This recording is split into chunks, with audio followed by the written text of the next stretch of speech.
রহমতুল্লাহ। শীতের সময় আমি প্রথমত আমি যেমনভাবে প্রথম বুডারে একটা ৩ জায়গায় পাখি চেঞ্জ করি। কারণ এরকম বুডারে একটা রাখি প্রথম পর্যায়ে। যেমন এই পাখিটা আমি এখন চেঞ্জ করব। এটা প্রথম বুডার, এনার প্রথম জায়গা এটা। শীতের মধ্যে আমি এটা করি। আর এইখান থেকে যেমন এগুলো আমি নেব, এখান থেকে কোন জায়গায় নেব সেটাও দেখাচ্ছি। আর ৩ জায়গা চেঞ্জ করার পর ওই জায়গা থেকে সর্বশেষ বিক্রয় করে দিই। আমি শীতের সময় ৩ জায়গায় পাখি চেঞ্জ করি। প্রথম বুডার প্রথম ধাপে এখানে, দ্বিতীয় ধাপে আরেক ঘরে আমি দেখাচ্ছি, চলেন।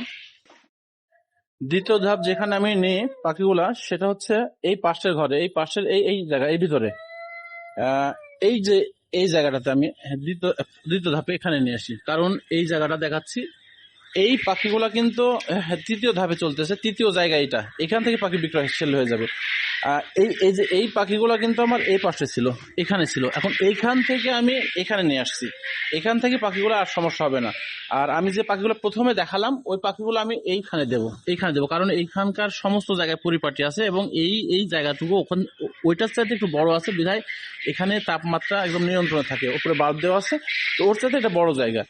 তো এই তো আমি দেখালাম যে শীতের মধ্যে আমি কিভাবে পাখি স্থানান্তরিত করি। সেই স্থানান্তরিত জায়গাটা আমার ৩ জায়গা। প্রথম টেস্ট হচ্ছে বোর্ডার, ওখানে করি, ওখানে ১০-১২ দিন রাখি।